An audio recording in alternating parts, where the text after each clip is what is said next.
City nominado sa Bike Lane Awards 2021 sa duha ka mga national government agency. Isa kasay isang pag-ehersisyo, makalikaw na sa traffic, polusyon, kag makakinot pa. Ini ang pila lang sa mga benepisyo nga imo maangkon kung ikaw ang nagabisikleta. Sa panahon sang pandemya, bangod ginlimitahan ang passenger capacity sa mga public utility jeepneys, madamo nga mga Ilonggo ang nakahiligan ang pagbisikleta bilang alternatibo nga sahi sang transportasyon. Gani base sa Presidential Proclamation No. 1052 Series of 2020, gindeklara ang ikaapat nga Domingo sa bulan sang Nobyembre nga National Bike Day. Ang National Economic and Development Authority o CONEDA paagi sa National Transport Policy sang ahensya nagaengganyo sa mga local government units sa bug-os nga pungsod nga ihatagan prioridad ang pagpanami kag pagpasangkad sang sidewalk kag bike lanes. Ini sa tinutuyo nga mapasanyog ang sistema sang transportasyon sa pungsod.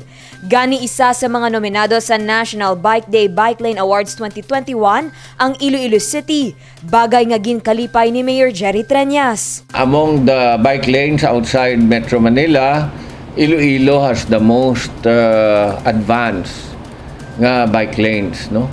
And I think it is but natural for us to vie for the best bike lane outside NCR. Ang akon siguro nga inatanaw, once matagan kita sang honor nga the best city with the best bike lane outside NCR, then we will get more funds from the national government to improve our bike lane some more. Sa sulod sang 3 ka tuig nga termino sang alkalde, madamo nga mga infrastruktura ang napatukod sini. Magluwas sa bike lane nga ginarehabilitate sa syudad sang Iloilo, padayon man ang pagpatahom kag pag-restore sa mga pampubliko nga plaza. Lakip na diri ang public-private partnership nga pagkaayo sang pampubliko nga mga merkado. Ginatapos naman ang city hospitals kag isa ka eye care facility nga igapahamtang sa Festive Walk Mall Mega World. Dane Raffles para sa Level Up Patrol. Nagkalain-lain nga duag sang parol nang giniisa ka atraksyon sa Iloilo Diversion Road.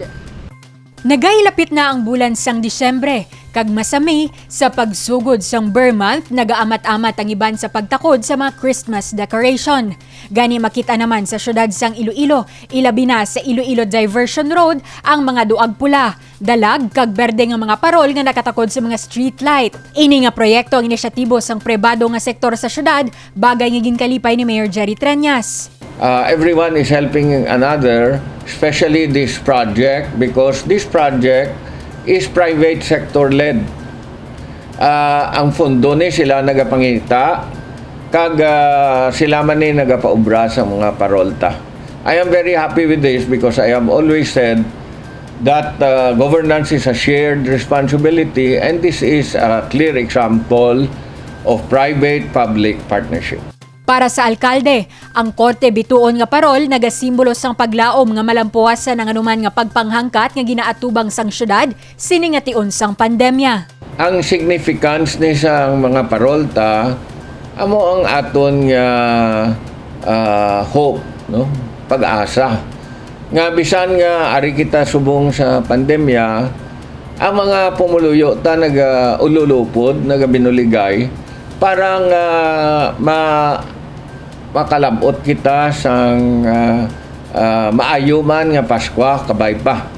Nagalao mga alkalde nga paagi sa padayon nga pagtingwa sang lokal nga pangluhan kag kooperasyon sang tanan nga mabatuan ang halit nga dala sang COVID-19 virus, posible sa bulan sang Disyembre malabot na ang 75% sang target population nga herd immunity.